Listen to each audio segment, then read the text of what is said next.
Hello my lovely students, good evening. Myself K.K. Dubey. You are watching my YouTube channel C4E classes. Today I discuss about electrochemical series. आज हम लोग विद्युत रसायन श्रेणी के बारे में पढ़ेंगे। धातुओं को उनके बढ़ते हुए मानक अपचन वैभव के आधार पर रखने पर जो श्रेणी प्राप्त होती है उसे हम इलेक्ट्रोकेमिकल सीरीज कहते हैं। इस सीरीज में जो मेटल्स होते हैं उनके इलेक्ट्रोडों को उनके मानक अपचन वैभव के बढ़ते हुए क्रम में रखते हैं। जैसे lithium ion Li++ 1 electron Li, तो ये लिथियम का अपचन इलेक्ट्रोड है, तो इसका पोटेंशियल E0 Li+/Li लगा होगा -3.05 वोल्ट। इसी प्रकार नीचे मैग्नीशियम आयन Mg2+ के 2 इलेक्ट्रॉन Mg, इसका इलेक्ट्रोड पोटेंशियल लगा होगा -2.37 वोल्ट। इसी प्रकार जिंक इलेक्ट्रोड Zn2+ के 2 इलेक्ट्रॉन Zn, इसका पोटेंशियल होता है -0.76 वोल्ट। इस प्रकार आयरन का Fe2+ के 2 इलेक्ट्रॉन Fe, तो आयरन के इलेक्ट्रोड का पोटेंशियल होगा -0.44 volt. Hydrogen H++ electron ½ H2, hydrogen के इलेक्ट्रोड का पोटेंशियल 0 होता है, 0 वोल्ट। इसके बाद कॉपर इलेक्ट्रोड का पोटेंशियल प्लस के 0.34 वोल्ट। इसका सिल्वर के इलेक्ट्रोड का पोटेंशियल होता है E0 Ag+/Ag = प्लस के 0.80 वोल्ट। इस प्रकार धातुओं को उनके बढ़ते हुए मानक अपचन वैभव, यहाँ देखो, यहाँ इलेक्ट्रोड पोटेंशियल माइनस में, यहाँ माइनस का 2.7, यहाँ 0.76, तो हम देख रहे हैं ऊपर से नीचे आने पर इलेक्ट्रोड पोटेंशियल वैल्यू बढ़ रही है। तो इस आधार पर रखने से जो हमें सीरीज प्राप्त होती है हम इलेक्ट्रोकेमिकल सीरीज कहते हैं। तो जब हम ऊपर से नीचे की तरफ आते हैं, अर्थात जहाँ पर इलेक्ट्रोड पोटेंशियल की वैल्यू बढ़ती है, तो ऊपर से नीचे आने पर जो रिड्यूसिंग पावर है वो डिक्रीज़ होती है, अर्थात अपचायक क्षमता नीचे आने पर घटती है। सेकेंड,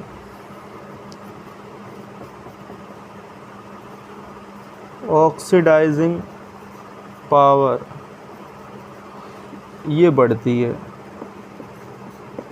तो जो अपचायक क्षमता है वो नीचे आने पर क्या होती है, घटती है। जो ऑक्सीकारक क्षमता है वो नीचे आने पर बढ़ती है। अगर हम इन्हीं में बात करें, जैसे lithium, magnesium, zinc, iron, H, copper ion, silver ion, तो इसमें जो ये हमने 5-6 लिखे हैं इलेक्ट्रोड, इसमें जो लिथियम है ये सबसे प्रबल अपचायक होगा, और इसमें जो सिल्वर है वो सबसे दुर्बल अपचायक होगा। उसी पर जब हम आयन की बात करें कि कौन सा आयन ज़्यादा ऑक्सीकारक होगा, तो जो सिल्वर आयन है ये प्रबल ऑक्सीकारक होगा, जो लिथियम आयन है ये दुर्बल ऑक्सीकारक होगा। तो ऊपर से नीचे आने पर रिड्यूसिंग अपचायक क्षमता घटती है लेकिन ऑक्सीकारक क्षमता बढ़ती है। तीसरा आता है रिएक्टिविटी ऑफ मेटल।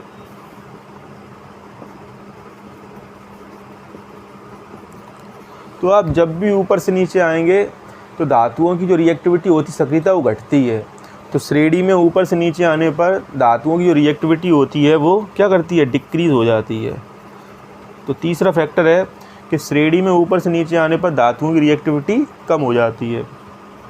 चौथा फैक्टर आता है कि जो श्रेणी में धातु ऊपर हैं वो धातु नीचे वाली धातुओं के लवण के सॉल्यूशन से उसे आसानी से विस्थापित कर देती हैं। जैसे हमने जिंक की रॉड ली और इसे हमने डाला कॉपर सल्फेट के विलयन में, तो जब जिंक की रॉड को कॉपर सल्फेट के विलयन में डालेंगे तो ये आसानी से कॉपर सल्फेट से कॉपर को निक्षेपित कर देगा। तो क्या बनेगा, ZnSO4 प्लस Cu। लेकिन अगर नीचे वाली रॉड लें और उसे हम ऊपर वाले किसी धातु के लवण के सॉल्यूशन में डालें तो वो धातु निक्षेपित नहीं होती है। तो हमें पता है ऊपर वाली ज़्यादा रिएक्टिव होती है, नीचे वाली कम रिएक्टिव। तो ऊपर वाली धातुओं के रॉड को नीचे वाली धातु के लवण के में डालने पर उन्हें हम आसानी से निक्षेपित कर सकते हैं।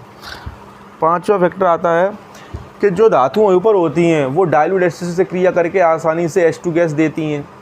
जो नीचे भी धातुएं हैं वो कम रिएक्टिव होने के कारण डाइल्यूट अम्लों से रिएक्ट नहीं कर पाती। जैसे कहीं आ जाए, जो कॉपर धातु है वो डाइल्यूट अम्लों से या डाइल्यूट HCl से क्रिया करके H2 गैस नहीं देगी, जबकि यहाँ कंसनट्रेट अम्ल ले लिया जाए तो यहाँ क्रिया हो जाती है। तो ये जो धातुएं नीचे वाली होती हैं हाइड्रोजन से, ये कम रिएक्टिव होती हैं, तो ये धातुएं डाइल्यूट अम्लों से क्रिया नहीं करती हैं। जबकि ऊपर से धातुएं जैसे मैग्नीशियम, जिंक, ये आसानी से तन अम्लों से क्रिया करके H2 गैस देती हैं। अगला फैक्टर आता है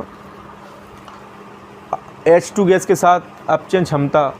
तो जो धातुएं हाइड्रोजन इलेक्ट्रोड से ऊपर रखी हैं, ये धातुओं के जो ऑक्साइड होते हैं वो आसानी से हाइड्रोजन गैस और कोक C के द्वारा अपचित हो जाते हैं।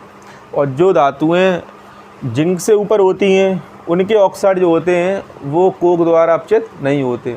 तो जो धातुएं जिंक से नीचे हैं उनके जो ऑक्साइड होते हैं, जैसे हम आपसे कहें FeO, फेरस ऑक्साइड, ये ऑक्साइड H2 गैस के द्वारा आसानी से अपचित हो जाएगा। तो FeO प्लस H2, तो यहाँ बनेगा Fe प्लस H2O।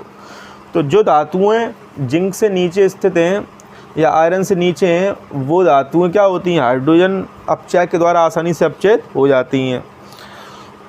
और जो धातु इनके ऊपर हैं वो इन अपचायक अर्थात H2 और कोक के द्वारा अपचयित नहीं होते, क्योंकि इनके ऑक्साइड ज़्यादा स्टेबल होते हैं और ये वीक अपचायक होते हैं, इसलिए इनसे अपचयित नहीं होते हैं। इसी प्रकार नेक्स्ट आता है, जो ऊपर वाली धातुएं हैं इनकी रिएक्टिविटी बहुत ज़्यादा होती है, लिथियम, बेरियम, कैल्शियम। तो जो ऊपर वाली धातुएं हैं सोडियम तक, वो धातुएं जो होती हैं वो हॉट वाटर से क्रिया करती हैं और कोल्ड वाटर से क्रिया करती हैं और जो H2 गैस देती हैं।